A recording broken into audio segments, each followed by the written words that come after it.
Hello everyone, welcome to your Friday edition of Eye on Africa. Here are the headlines.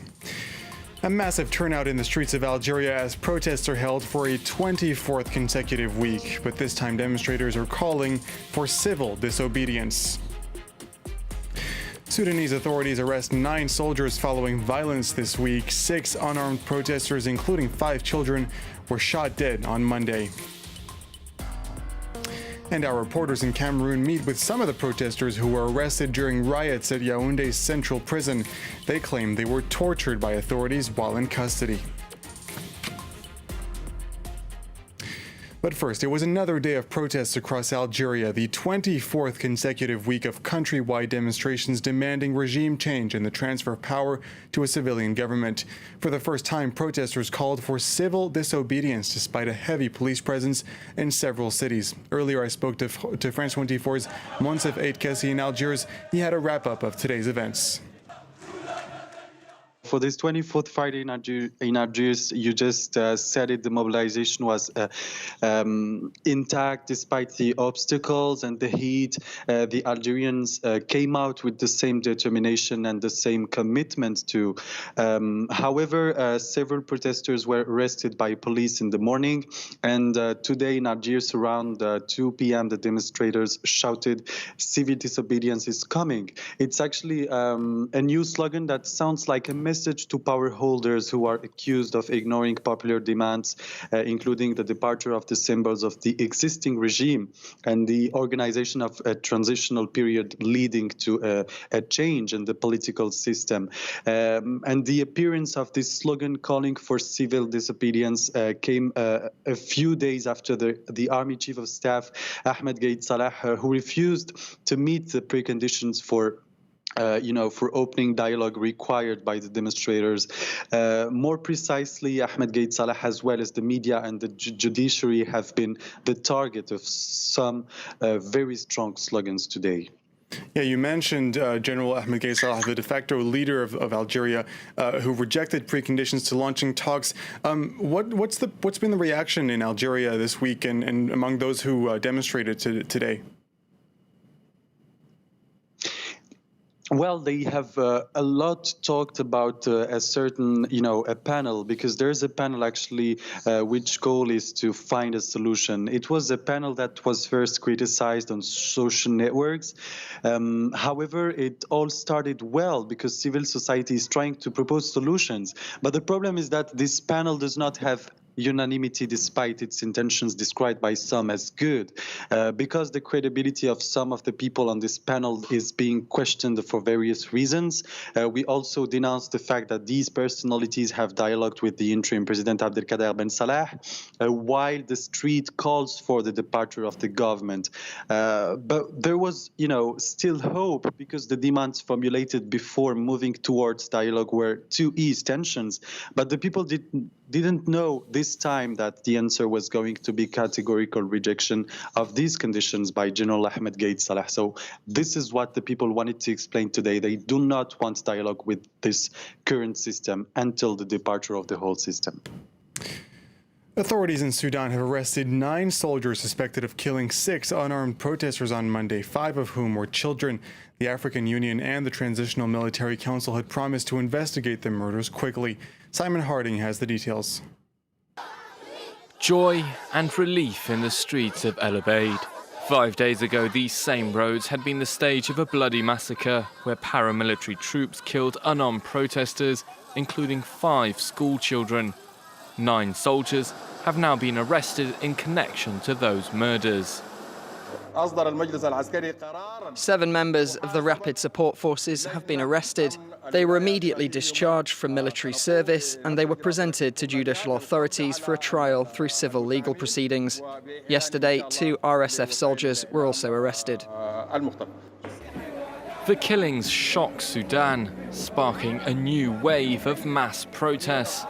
But African Union mediators and the Transitional Military Council had asked opposition leaders to keep focusing on signing Sudan's new constitution, facilitating the change to civilian rule.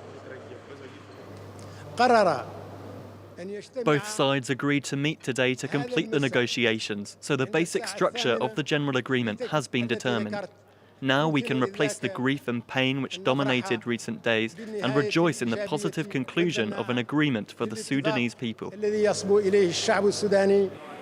Despite the progress made, thousands of people continue to march throughout Sudan, and they're often met with violent resistance. Mistrust and tension between the ruling military council and protesters remains high. It's been 6 months since Cameroon's opposition leader Maurice Kamto was jailed alongside scores of his party members. Amid protests and riots in Yaoundé Central Jail, dozens were arrested, and some of them are now saying they were tortured by authorities. Indira Ayuk and Luc Armen Gouo report. At this modest apartment in Yaoundé, some supporters of Maurice Kamto's opposition Cameroon Renaissance Movement Party are in the midst of a warm reunion. They were all arrested on the 1st of June while they protested the arrest and detention of their leaders.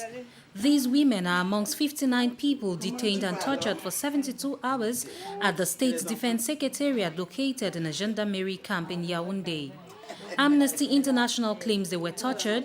The women have since confirmed that. 28-year-old Alvin is an architecture graduate who says she was tortured and humiliated by her jailers. They told me to open my legs wide and put my head on the ground and cross my arms behind my back. I stayed in that position for close to 15 minutes. Then they made us kneel down and walk on our knees and made us do the duck walk. They also made me put my head on the ground with my feet in the air. The ladies were arrested alongside the vice president of the party, Mamadou Mota.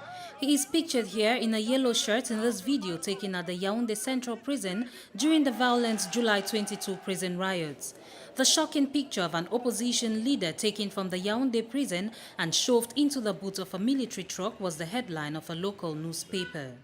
His lawyer describes the picture as overwhelming. The gendarmes grabbed him in a violent and unusual way.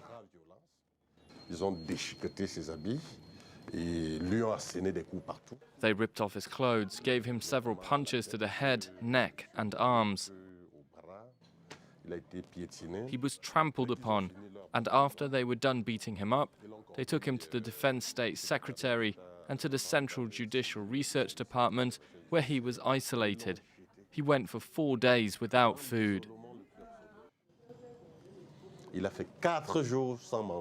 We tried to get a reaction from the government of Cameroon to no avail. Amnesty International has called for an investigation into the alleged torture of detainees and also asked for the liberation of all arrested in the wake of post-electoral uprisings in Cameroon. Libya has said it will close 3 of its largest migrant detention centers. The decision comes after international outcry following reports of inhumane conditions in several centers. Detainees in various locations have described routine torture, rape, malnutrition, and the spread of diseases like tuberculosis due to unsanitary conditions. But the UN and other NGOs fear this decision will lead to overcrowding in other centers or to migrants falling into the hands of traffickers. What we are calling on now is for an orderly release of all refugees in detention centers to urban settings, and we stand ready to provide these people with assistance through our urban programs, that would include some form of financial assistance, medical and psychosocial support. A Congolese army colonel as well as 2 inspectors are in court on charges of murder, war crimes, terrorism, and conspiracy to commit crime. Colonel Jean de Dieu Mambweni and inspectors José Chiboisbois and Thomas Kashama appeared in court for the murder of 2 UN sanctions monitors in 2017. Zaida Catalan from Sweden and Michael Sharp from the United States were killed while investigating reports of atrocities during an armed conflict between government forces and militia members in the DRC's Kasai region. Finally, Atlantics, the feature film by Senegalese director Mati Diop, premiered tonight in Dakar. The movie won the Grand Prix at this year's Cannes Film Festival. It was the first time a movie competing at the festival had been directed by a black woman. Atlantics is a haunting tale of love between Ada, a 17-year-old Senegalese woman, and Suleiman, a construction worker. Mati Diop spoke to reporters before tonight's event in Dakar.